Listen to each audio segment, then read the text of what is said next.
লৈ মুখ্যমন্ত্ৰী ডক্টৰ হিমন্ত বিশ্ব শৰ্মাৰ চাঞ্চল্যকৰ মন্তব্য ৰাজ্যৰ মুখ্যমন্ত্ৰী ডক্টৰ হিমন্ত বিশ্ব শৰ্মাই আকৌ মুখ খুলিছে ৰহস্যজনক মৃত্যু নহয় এয়া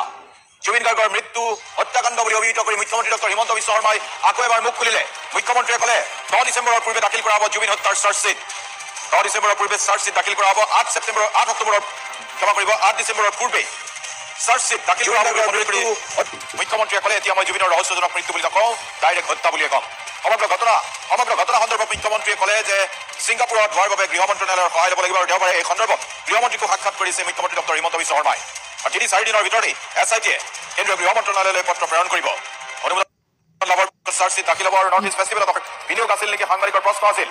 নৰ্থ ইষ্ট ফেষ্টিভেলত চৰকাৰৰ কোনো বৰঙণি নাই RTI কৰি চাব পাৰে আৰু নৰ্থ ইষ্ট ফেষ্টিভেললৈ কোনো কেইজনমান সাংবাদিক গৈছিল আমাৰ কোনো প্ৰতিনিধি অৰ্থাৎ চৰকাৰৰ কোনো প্ৰতিনিধি ছিংগাপুৰলৈ যোৱা নাছিল মুখ্যমন্ত্ৰীৰ এয়া চাঞ্চল্যকৰ মন্তব্য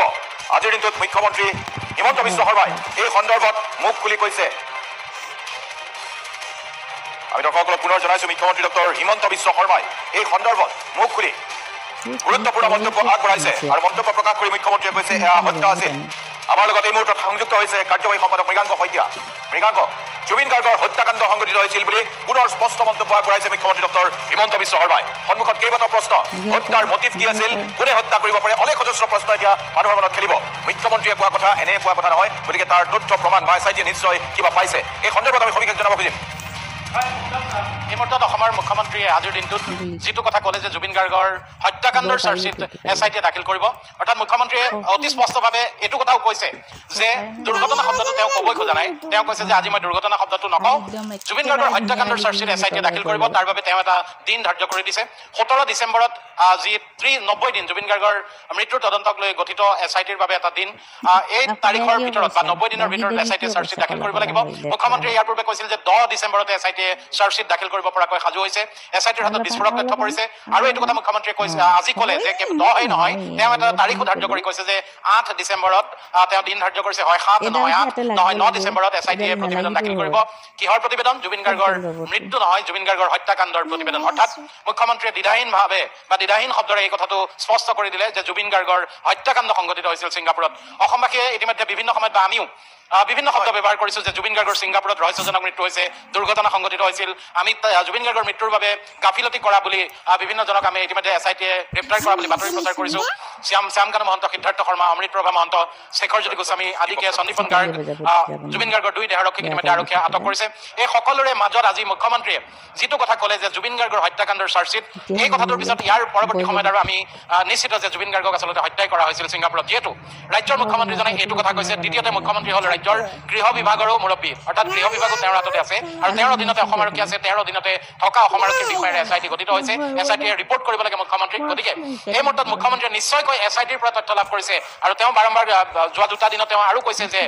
2 দিন পূৰ্বে তেওঁ মুখ্যমন্ত্ৰী এটা মন্তব্য দিছিলে তেওঁ কৈছে যে SITৰ যি প্ৰতিবেদন এই প্ৰতিবেদনত জুবিন গাৰ্গৰ দুখ আৰু বেদনাৰ কাহিনী থাকিব জুবিন গাৰ্গৰ যি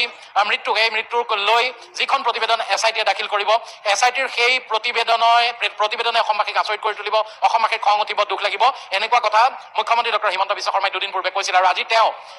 প্ৰথমবাৰৰ বাবে মুখ্যমন্ত্ৰীয়ে যেতিয়া হত্যা শব্দটো কৈছিল তেতিয়া এই লৈ কিছু বিতৰ্কৰ সূত্ৰপাত হৈছিল বিভিন্নজনে প্ৰশ্ন কৰিছিল যে কোনে মাৰ্ডাৰ কৰিলে জুবিন গাৰ্গক তাৰপিছত মুখ্যমন্ত্ৰীয়ে 2 দিন পূৰ্বে ক'লে যে তেওঁক হত্যাই কৰা হৈছিল মুখ্যমন্ত্ৰীয়ে এনেই কথা নকয় মুখ্যমন্ত্ৰীয়ে ভাবি চিন্তি কথা কয় আৰু তাৰ পৰৱৰ্তী সময়ত আজি তেওঁ স্পষ্টভাৱে ক'লে যে SITয়ে যি চাৰ্জশ্বিট দিব এয়া জুবিন গাৰ্গৰ মৃত্যুৰ চাৰ্জশ্বিট নহয় বা জুবিন গাৰ্গৰ মৃত্যুৰ অনুসন্ধানৰ